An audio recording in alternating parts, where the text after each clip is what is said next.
নমস্কার, আমি মৌমিতা। আমার স্বাদের সন্ধানে কুকিং চ্যানেলে আপনাদের সবাইকে স্বাগত। আশা করি আপনারা সবাই ভালো আছেন, সুস্থ আছেন। আজকে আমি বানাবো সুজির হালুয়া। ছোট থেকে বড় সবার কাছে খুবই পছন্দের একটা রেসিপি। চলুন রান্নাটা শুরু করা যাক। বড় চামচের 1 চামচ ঘি দিয়ে নিচ্ছি।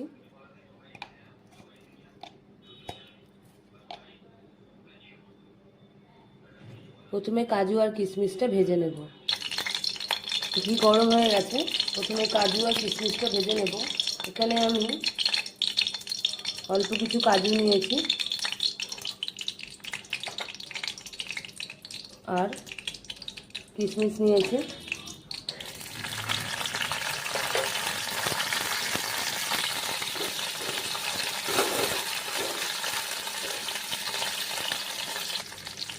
কাজু কিশমিশটা ভাজা হয়ে গেছে, এবার আমি তুলে নেব।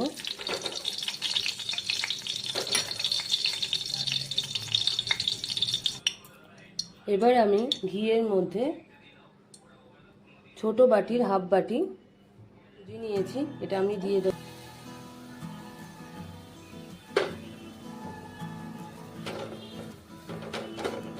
ঘিয়ে সুজিটা ভালো করে ভেজে নিতে হবে যতক্ষণ না কাঁচা গন্ধটা চলে যায়। এবার আমি এর মধ্যে 2 এলাচ দিয়ে দেবো। আমি এখানে 2 এলাচ ফাটিয়ে রেখেছি, দিয়ে দিচ্ছি। ঘিতে সুজিটা ভাজতে ভাজতে ও কালারটা একটু চেঞ্জ হয়ে যাবে।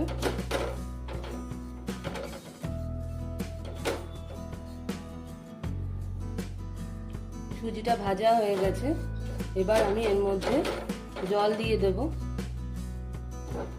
এখানে আমি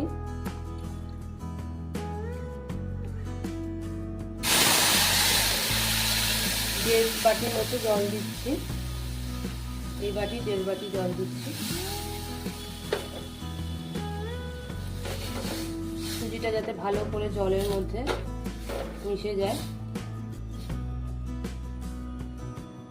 ভালো করে নেড়ে দিতে হবে যেন কোনো দানা না থেকে যায়, দলা পাকিয়ে যাতে না যায়। এর মধ্যে আমি কাজু কিশমিশটা দিয়ে দিচ্ছি।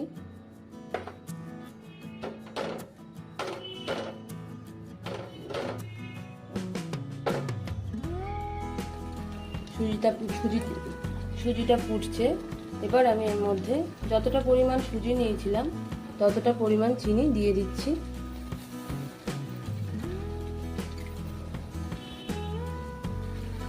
সুজিটা ভালো করে নরম হয়ে গেছে। এর মধ্যে এবার এখানে আমি দুধের মধ্যে জাফরান মিশিয়ে রেখেছি, হাফ কাপ দুধে। এবার সেটা আমি দিয়ে দেব। জল দিয়ে নিলাম সুজিতে, ভালো করে নেড়ে নিতে হবে যেন কোনো রকম দলা পাকিয়ে না যায়, জলের সাথে যেন সুজিটা ভালো করে মিশে যায়।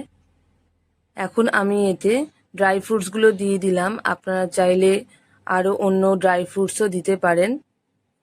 আমি এখানে কাজু কিশমিশ দিলাম, যেটা আমি ভেজে রেখেছিলাম। এখন সুজিটা ভালো করে ফুটে এসেছে। এর মধ্যে আমি চিনি দিয়ে নেব।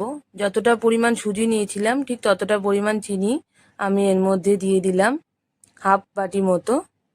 ভালো করে চিনির সঙ্গে সুজিটা মিশিয়ে নিতে হবে যেন চিনিটা ভালো করে গলে যায়। এরপর আমি হাফ কাপ দুধের মধ্যে জাফরান মিশিয়ে রেখেছি, সেই জাফরান মেশানো দুধটা আমি দিয়ে দেব সুজিতে। তাতে কি হয়, স্বাদটা আরও অনেকটাই বেড়ে যায়। ভালো করে নেড়ে নিচ্ছি। এবার দুধের সঙ্গেও সুজিটা ভালো করে ফুটে যাবে। দেখুন জল অনেকটাই কমে গেছে, সুজিটাও অনেকটা শুকিয়ে গেছে।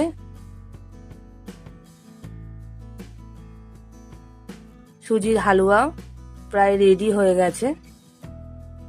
আপনারা চাইলে আরও ঘন করে নিতে পারেন, আরও জল শুকিয়ে নিতে পারেন। আমি এরকমভাবে করলাম। সুজির হালুয়া রেডি। সুজির হালুয়া রেডি। খুব সুন্দর দেখতে হয়েছে। আপনারা বাড়িতে এইভাবে বানিয়ে ট্রাই করে দেখবেন, আর কেমন লাগলো সেটা আমাকে কমেন্ট করে জানাবেন। আমার রান্না যদি আপনাদের ভালো লাগে তাহলে অবশ্যই আমার চ্যানেলটাকে লাইক, শেয়ার এবং সাবস্ক্রাইব করবেন, আমার সঙ্গে থাকবেন। আজকে এই অবধি, নমস্কার।